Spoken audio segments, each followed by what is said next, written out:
สวัสดีค่ะเจอกันอีกแล้วค่ะเจอกันกับก้อยอีกแล้วทางช่องวารุณีชาแนลช่องแบ่งปันทางด้านการตัดเย็บเสื้อผ้าและการสร้างแพทเทิร์นค่ะคลิปนี้ก็จะแบ่งปันเพื่อนๆนะคะวิธีแก้ไขแขนเสื้อที่เราสร้างเสร็จแล้วแขนเสื้อจะเหลือมากกว่าตัวเสื้อประมาณ 3-4 เซนนะคะตรงนี้การสร้างแขนเสื้อนะคะเวลาเราสร้างเสร็จแขนมันจะเหลือจากตัวเสื้ออยู่ได้ประมาณ 3-4 เซนเป็นเรื่องปกติเวลาเราไปเข้ากับแขนเสื้อเราจะต้องมีการเดินเส้นตรงหัวแขนนะคะประมาณ3 เส้นนะคะเพื่อที่จะเดินเส้นอีทหัวแขนแบบรูดหายนะให้เข้ากับตัวเสื้อเวลาเราเข้าแขนเสื้อจะได้กลมสวยทีนี้ปัญหาของมือใหม่เขาจะตามมาก็คือเขาเข้าไม่ได้ทีนี้เราจะมาแก้ไขเฉพาะหน้านะสำหรับมือใหม่นะคะแต่ถ้าเป็นช่างที่เขาชำนาญงานแล้ว 3-4 เซนเขาเอาอยู่แล้วเข้าแขนสวยด้วยนะคะตัวนี้สำหรับมือใหม่เราจะแก้ไขยังไงแก้ไขหน้างานก็คือเรามือใหม่ลองมาทำวิธีสร้างแขนเสื้อวิธีนี้ดูนะคะจุดต่างนะคะจุดเปลี่ยนก็ไม่เยอะนะคะสร้างก็เหมือนเดิมวิธีสร้างแขนเสื้อที่ EP 57ที่ก้อยเคยลงให้เพื่อนๆดูนะคะเพื่อนๆที่เคยดูหรือตาม YouTube ก้อยอาจจะได้ดูบ้างนะคะ EP 57วิธีสร้างแขนง่ายๆแบบใส่สบายๆใส่สวยนะคะสร้างเหมือนเดิมนะคะเดี๋ยวก็จะบอกว่าจุดเปลี่ยนคือตรงไหนการปรับไหล่ผลของการสร้างแขนเสื้อนะคะแล้วก็มาใส่กับตัวเสื้อมันก็จะมีความสมดุลกันก็คือการสร้างเสื้อเสร็จแล้วทุกอย่างคือการปรับไหล่ของเรานะการเช็คตัวเสื้อนะคะแขนเสื้อที่เราสร้างเสร็จแล้วเรียบร้อยนะคะที่เรากำหนดบวกรวมแล้วเรียบร้อยนะคะรอบวงแขนนะคะเราบวกรวมเรียบร้อยได้เท่าไหร่เราจดตัวเลขเอาไว้เพื่อที่เราจะไปเข้ากับเพื่อที่เราจะนำตัวเลขตัวนี้ไปสร้างแขนนะคะตัวนี้ของก้อยนะคะได้อยู่ที่47เซนจดตัวเลขเอาไว้ทีนี้พอเราสร้างตัวเสื้อเสร็จเราจะต้องมีการปรับไหล่เพื่อนๆดูนะคะมือใหม่ดูนะการปรับไหล่วิธีนี้อาจจะง่ายที่สุดสำหรับมือใหม่ที่ไม่เป็นนะคะที่ไม่เป็นการปรับไหล่จะงงเรื่องปรับไหล่พอเราสร้างเสร็จการปรับไหล่นะคะอันนี้เป็นไหล่จริงที่เราสร้างขึ้นมาตั้งแต่แรกชิ้นหน้าและชิ้นหลังนะคะเป็นไหล่จริงของเราจากเส้นคอเพื่อนๆดูตรงนี้นะคะเวลาเราสร้างเสื้อนะจะขีดเส้นก็คือไหล่ตรงนี้จากเส้นคอหาเส้นไหล่นะคะจากเส้นคอหาเส้นไหล่ที่เรากำหนดทีนี้นะคะเพื่อนๆพับชิ้นหลังของพับตรงไหล่ของชิ้นหลังนะคะที่เราสร้างเสร็จนะคะนี่ค่ะเราจะปรับไหล่ก่อนนะคะนี่ค่ะ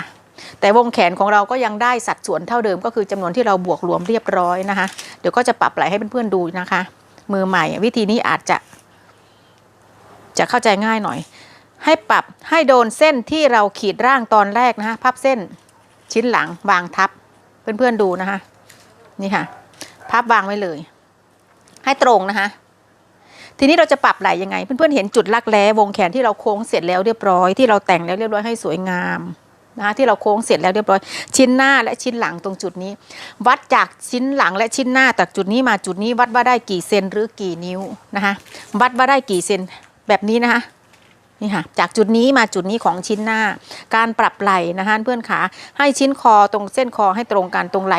ล่เดิมให้ตรงกันก่อนนะคะแล้วเราค่อยเช็คเลยจากจุดนี้มาจุดนี้เราวัดว่าได้กี่นิ้วกี่เซนนะคะได้หมดตัวนี้ก็จะพูด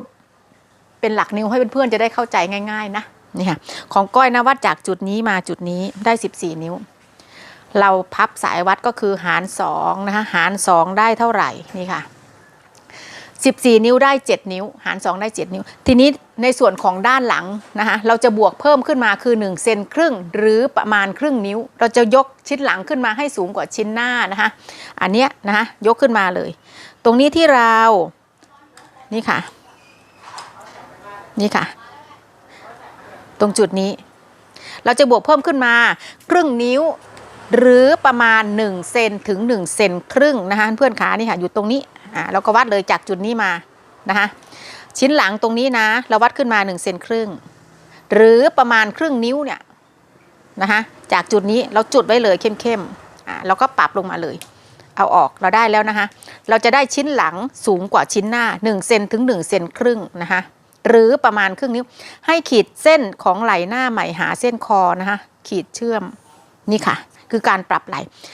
ชิ้นหน้าเส้นนี้เราไม่เอาแล้วทีนี้จากชิ้นหน้าจากจุดนี้เราวัดลงมา1เซนครึ่งถูกต้องไหมคะหรือประมาณครึ่งนิ้วเราก็ยกชิ้นหลังขึ้นมาเลยนะคะขีดเติมขึ้นมาในส่วนที่ชิ้นหน้าปรับลงไปนี่ค่ะนี่คือการปรับไหล่นะคะ นี่เลยชิ้นนี้เราก็ไม่เอาแล้วเส้นนี้เราไม่เอาเพราะเรายกชิ้นหลังให้สูงกว่าชิ้นหน้าเราก็พับเส้นใหม่เลยนะคะนี่ค่ะ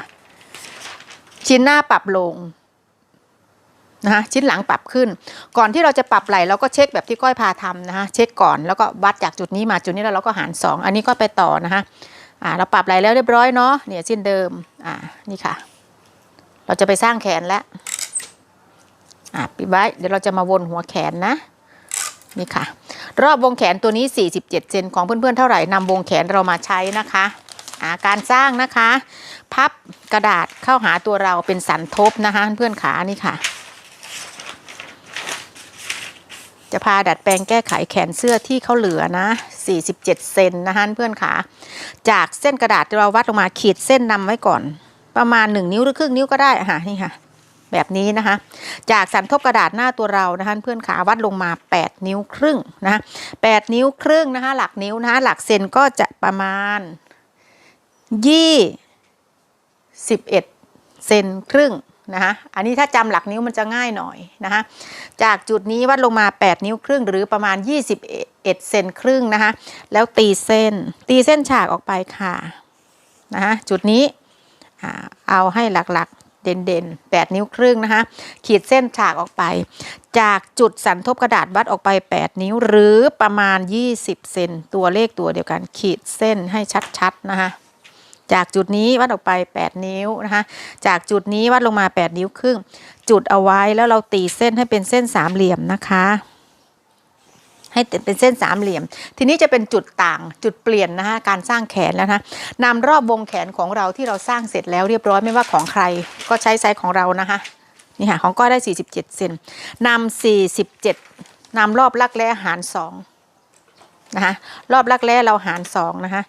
47หาร2ค่ะได้ 23.5 นะคะได้ตัวเลขผลลัพธ์ที่เราหาร2ได้เท่าไหร่นะจดเอาไว้แล้วลบด้วย1เซนนะคะเพื่อที่เราจะลดต้นแขนไม่ให้เพื่อที่เราจะลดรอบรักแร้ไม่ให้เขาเหลือสำหรับมือใหม่นะคะสำหรับมือใหม่ลบด้วย1เซนนะคะเหลือ 22.5 วัดออกไปเลยค่ะจากจุดนี้วัดไปเท่ากับรอบรักแร้เราหาร2ลบด้วย1เซนนะคะทีนี้หลักเซนแล้วนะคะไม่ต้องงงนะคะพยายามศึกษาเรียนรู้หลักนิ้วและหลักเซนไปพร้อมๆกันนะคะเราจะได้ทำงานได้เร็วขึ้นค่ะนี่ค่ะตีเส้นจุดเอาไว้แล้วตีเส้นฉากนะคะตีเส้นฉากแบบนี้จากจุดนี้เท่ากับรอบรักแร้หาร2ลบ1เซนนะคะไปต่อนะจากจุดนี้มาจุดนี้เราหาร3นะคะจากจุดนี้มาจุดนี้เราหาร3นะคะหาร3ได้เท่าไหร่แบ่งเลยได้7เซนครึ่งของก้อยได้7เซนครึ่งของเพื่อนเท่าไหร่ก็เท่านั้นติ๊กนะคะตีเส้นฉากนะคะนี่ค่ะนะตีเส้นฉากแบบนี้นะคะจุดที่1นะจุดที่1ตรงริมกระดาษจุดที่2นะคะจุดที่3จุดที่4เพื่อนดูดีๆนะคะทำเหมือนกันเหมือนกับ EP 57เลยนะคะวิธีทำจุดเปลี่ยนก็คือการหาร2ของรักแร้ก็คือลบด้วย1แค่นั้นเองทีนี้เราจะมาโค้งเสร็จแล้วเราจะเช็ครักแร้ว่ามันจะขาดเหลือไปเท่าไหร่นะคะตรงจุดเลข2นะคะจุดที่2วัดขึ้นมา2เซนครึ่งนะคะติ๊กนะคะ2เซนครึ่งจุดที่3วัดขึ้นมาขวามือเรานะคะขวามือของเราครึ่งเซน 0.5 ค่ะครึ่งเซนนะคะจุดที่4วัดขึ้นมา3เซนนะคะ3เซนวัดขึ้นมานี่ค่ะ3เซนทีนี้เราจะโค้งจากจุดที่1ผ่านจุดที่2มาหาจุดที่3การโค้งนะคะไซส์ใหญ่นะถ้าคนตัวใหญ่หน่อยใช้ไม้บรรทัดหัวนกแก้วของเรานะคะนี่ค่ะวางจากจุดที่1ตรงจุดนี้นะคะหาจุดที่2ผ่านจุดที่2นะคะให้เลื่อนหานะคะเพื่อนขาเลื่อนหาเลยเห็นไหมเนี่ยให้เข้าพอดีเราจะใช้ไม้บรรทัดหัวนกแก้วก็ได้นะคะที่เรามีหรือเราจะใช้ไม้บรรทัด U curve ก็ได้ที่เรามีนะคะหาซื้อตาม Shopee Lazada อะไรนะ Shopee มีเยอะแยะนะคะแบบนี้นี่ค่ะเหมือนการรูปทรงเขาจะเหมือนกันนะคะนี่ค่ะพอได้เสร็จนะถึงจุดที่3โค้งแบบนี้ก่อนนะนี่ค่ะเราโค้งแบบนี้ก่อนเสร็จแล้วเรียบร้อยนะหมุนยังไม่ต้องยกนะเราใช้หมุนค่ะหมุนนะหัวนกแก้วก็ทำเหมือนกันนะคะแล้วก็วางจากจุดที่3หาจุดที่4นะคะนี่ค่ะเลื่อนหาค่ะให้เขาได้จังหวะนะนี่ค่ะ เราเชื่อมต่อนี่ค่ะแขนเสื้อนะคะพอเราได้ตรงจุดนี้เสร็จแล้วเรียบร้อยนะคะกำหนดแขนยาวเรากำหนดแขนยาวเท่าไหร่เราก็วัดลงมาจากจุดของหัวแขนเส้นนี้คือจุดที่1คือจุดหัวแขนนะคะเรากำหนดความยาวแขนเท่าไหร่นี่ค่ะแล้วก็ติ๊กเลยตีเส้นปลายแขนบวกหลวมไปเลยเท่าไหร่นะคะกำหนดไปและรอบปลายแขนเท่าไหร่ก็ว่ากันไปนี่ค่ะแล้วตีจากจุดเส้นจุดที่4นะคะอันนี้เป็นแขนสั้นนะคะแล้วกลิ้งออกไปนะคะเพื่อนขาจุดที่1ผ่านจุดที่2กลิ้งให้เต็มเลยนะคะกลิ้งออกไปให้เต็มเลยนะคะกลิ้งเลยกลิ้งออกไปให้เต็มเลยนะคะนี่ค่ะตรงปลายแขนด้วยนะคะจุดที่2กิ้งเส้นตัดออกไปด้วยจุดที่3กิ้งเส้นตัดออกไปด้วยนะคะกางกระดาษออกมานะคะกางกระดาษออกมาจุดที่เราสันทบกระดาษตีเส้นเส้นนี้เรียกว่าเส้นกลางแขนนะคะเส้นนี้เรียกว่าเส้นกลางแขนนะนี่ค่ะแขนยาวที่เรากิ้งออกไปคือเส้นนี้นี่ค่ะตีเส้นนะคะท้องแขนนะคะเดี๋ยวตรงนี้นะคะจุดที่2ที่เรากิ้งตัดจุดที่3ที่เรากิ้งตัดตัวนี้จะร่างหัวแขนออกมาก่อนนะคะคร่าวๆที่เรากิ้งนะคะที่เรากลิ้งนี่ค่ะฝั่งที่เราเริ่มแรกก็คือชิ้นหลังนะคะที่เราร่างขึ้นมาชิ้นแรกที่เรากลิ้งออกมานะคะขวามือเราตรงนี้คือชิ้นหน้าในการทำชิ้นหน้าของแขนนะคะจุดที่2ตรงจุดนี้ที่เรากลิ้งออกไปจุดที่3ที่จุดนี้ที่เรากลิ้งออกไปจากเส้นที่เราร่างคือจุดนี้ถูกต้องไหมคะวัดลงมา 0.5 จุดที่3ก็ 0.5 เช่นกันเราจะปรับแขนให้ลงให้เว้ากว่าชิ้นหน้าให้เว้ากว่าชิ้นหลังนะคะแต่งแขนใหม่เลยค่ะนี่ค่ะใช้ไม้บรรทัดยูเคิร์ฟหรือไม้บรรทัดหัวนกแก้วเรานะคะได้หมดนะคะให้หาจุดที่3ปุ๊บเราก็หมุนเลยนะคะหมุนเลย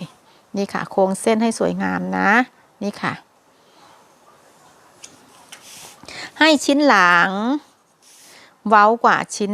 ขอโทษค่ะให้ชิ้นหน้าเว้ากว่าชิ้นหลังเส้นนี้เราไม่เอาแล้วนะคะต่อมาเราจะเช็คในรอบในส่วนของวงแขนนะคะว่าเขาจะเกินไปกี่เส้นนะคะได้ขีดเส้นตัดนะคะที่หลักๆที่ขาดไม่ได้ขีดเส้นตัดตรงนี้คือเส้นต้นแ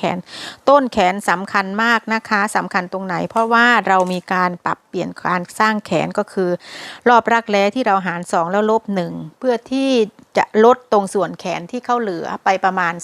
3-4-5 เซนที่เราสร้างตอนแรกจะมีปัญหาเรื่องเข้าแขนนะทีนี้เราจะต้องสำคัญจุดนี้ก็คือเส้นต้นแขนอย่าให้หายนะคะต้นแขนต้องให้เหลือกว่าที่เราวัดไว้นะคะต้นแขนของก้อยตัวนี้12 นิ้วครึ่งนะคะที่วัดมานี่ค่ะ12 นิ้วครึ่งอยู่ประมาณนี้นี่ค่ะก็หลวมอยู่ประมาณ1 นิ้วครึ่งก้อยปัดผ่านอย่าให้ต้นแขนขาดนะคะอย่างน้อยต้นแขนจะต้องเหลือหลวมเอาไว้ก่อนนะจะได้ไม่มีปัญหาเรื่องต้นแขนฟิตนะคะเราเช็ครอบวงแขนเราเลยนะคะว่าได้เท่าไหร่วงแขนจริงของก้อยนะ47 เซนพอสร้างตรงนี้จะได้อยู่ที่48 ครึ่ง48 ครึ่งส่วนตัวก้อยเวลาไปเข้าจริงก้อยว่ามันน้อยไปแต่มือใหม่น่าจะเข้าง่ายหน่อยนะคะเพราะว่ามันจะเกินไปแค่1 เซนครึ่งการที่มันเหลือไปที่1 เซนครึ่งก็คือเรานำรอบรักแร้หาร2แล้วลบ1ถูกไหมคะแล้วก็มาแบ่ง3ช่องก็คือหาร3ตรงนี้เราจะมาเช็คหัวแขนนะคะตัดออกไปนะคะเพื่อนค่ะนี่คือการแก้ไขการสร้างแขนสำหรับมือใหม่นะคะพอเราสร้างตรงจุดนี้เสร็จแล้วเรียบร้อยนะคะพอเราสร้างตรงจุดนี้เสร็จแล้วเรียบร้อยทุกครั้งนะคะเวลาเราจะไปตัดผ้าเราจะต้องเช็คตรงวงแขนเราก่อนก็คือจุดนี้นะคะนี่ค่ะขออนุญาตพลิกกระดาษนะตรงนี้ก็ต้องขอโทษด้วยนะคะใช้กระดาษไม่สุภาพนี่ค่ะเช็คเลยนะคะตรงปลายแขนให้พอดีนะคะเพื่อนขาให้พอดีตรงในจุดส่วนของปลายแขนตรงนี้ให้พอดีนะแล้วเราเช็คตรงวงแขนตรงเนี้ยถ้าเขาจิ้มขึ้นแหลมตรงนี้เราจะโค้งให้เขาเป็นวงหม่นถ้าเขาจิ้มขึ้นแบบนี้นะคะเราจะต้องแต่งใหม่อันนี้นะคะของก้อยแต่งแล้วเรียบร้อยให้เขาโค้งสวยนะเวลาเราไปเข้าแขนเสื้อจะได้ไม่มีปัญหานะทุกอย่างมันจะต้องค่อยๆแต่งค่อยๆเกานะคะนี่ค่ะตัดเลยแล้วเราก็จะไปสอบแขนของเราก็คือเราจะไปเช็คแขนตัวนี้แขนสร้างวิธีนี้จะเหลือประมาณ1 เซนครึ่งนะคะเพื่อนๆค่ะ1 เซนครึ่งหรือ2 เซนแล้วแต่มือเราวาดเราตวัดไปนะตรงนี้คือการแก้ไขการสร้างแขนเสื้อสำหรับมือใหม่ที่มีปัญหาเข้าแขนเหลือนะคะพอเราตัดเสร็จแล้วเรียบร้อยเราจะมาเช็คแขนนะคะแข แขนไหล่เราก็คือตรงเส้นไหล่ที่เราปรับแล้วเรียบร้อยคือจุดนี้นะคะชิ้นหลังนะคะอันนี้ตรงกลางเนาะนี่ค่ะวางอย่างนี้นะคะเวลาเราเช็ควงแขนนะคะเพื่อนๆขาชิ้นหน้าชิ้นหลังแขนหน้าแขนหลังอันนี้เส้นกลางนะเส้นกลางเราพลิกกระดาษนะคะเราวางอย่างนี้เสร็จเราพลิกกระดาษนะคะเพื่อนขาพลิกเลยนี่ค่ะพลิกนะวนเลยนะคะเพื่อนขาเริ่มเลยนี่ค่ะวนนะคะวนนี่ค่ะวนนี่ค่ะเห็นตรงแขนนี่เข้าไปไหมคะนี่ค่ะนี่ค่ะตรงเส้นที่เราปรับแขนตรงนี้ใหม่นี่ค่ะนะคะนี่ค่ะเรียบร้อยนะคะวิธีเช็คของหัวแขนเสร็จแล้วนะคะเพื่อนๆขาวิธีแก้ไขวงแขนนะคะที่เขาเหลือจากตัวเสื้อเยอะสำหรับมือใหม่ที่เข้าแขนยากนะคะหวังว่าคลิปที่ก้อยทำนะคะคงจะเป็นประโยชน์กับเพื่อนๆไม่มากก็น้อยนะคะดูแล้วก็อย่าลืมกดไลค์กดแชร์กดติดตามช่องไว้ค่ะก้อยแบ่งปันให้เพื่อนๆดูทุกวันตามหน้างานที่ก้อยทำเจอกันใหม่คลิปหน้าค่ะเพื่อนๆสวัสดีค่ะ